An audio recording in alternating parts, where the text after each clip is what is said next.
ಈ ಮಧ್ಯೆ ಬೆಂಗಳೂರಿನಲ್ಲಿ ಡಿಸಿಎಂ ಡಿಕೆ ಶಿವಕುಮಾರ್ ನಡಿಗೆ, ಲಾಲ್ಬಾಗ್ನಲ್ಲಿ ನಡಿಗೆ, ಸಮಸ್ಯೆ ಆಲಿಸಿದ್ದಾರೆ ಡಿಸಿಎಂ ಡಿಕೆಶಿ. ಜಿಬಿಎ ಮೊದಲ ಮೀಟಿಂಗ್ ಆಯಿತು ನಿನ್ನೆ, ಅದರ ಬೆನ್ನಲ್ಲೇ ಡಿಕೆ ಶಿವಕುಮಾರ್ ಇಂದ ಈ ಹೆಜ್ಜೆ. ಬೆಂಗಳೂರಿನ ಸಮಸ್ಯೆಗಳ ಬಗ್ಗೆ ಡಿಕೆ ಜನಾಭಿಪ್ರಾಯವನ್ನು ಪಡ್ಕೊಳ್ತಾ ಇದ್ದಾರೆ. ಆ ಸಂದರ್ಭದಲ್ಲಿ ಬೀದಿ ನಾಯಿಗಳಿಗೆ ಕಡಿವಾಣ ಹಾಕಿ ಅಂತ ಸಾರ್ವಜನಿಕರು ಸಲಹೆ ಕೊಟ್ಟಿದ್ದಾರೆ.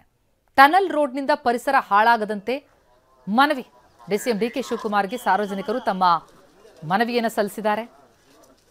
ಲಾಲ್ಬಾಗ್ನಲ್ಲಿ ನಡಿಗೆ, ಜನರ ಸಮಸ್ಯೆ ಆಲಿಸೋದಕ್ಕೆ ಅಂತ ಹೇಳಿ ಬಂದಿದ್ದಾರೆ ಡಿಸಿಎಂ. ಆ ಸಂದರ್ಭದಲ್ಲಿ ಉಪಮುಖ್ಯಮಂತ್ರಿಗಳ ಬಳಿ ಇರೋ ಸಮಸ್ಯೆಗಳನ್ನ ಹೇಳ್ಕೊಂಡಿದ್ದಾರೆ ಜನ. Still I will discuss with you. That is why after all this meeting, our site ka visit ಮಾಡ್ತೀವಿ. Because two lungs of Bangalore, Kaban Park.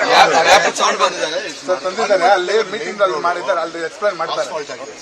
Horrible ಅಂದ್ರೆ horrible. RC Jagannath. RC Jagannath.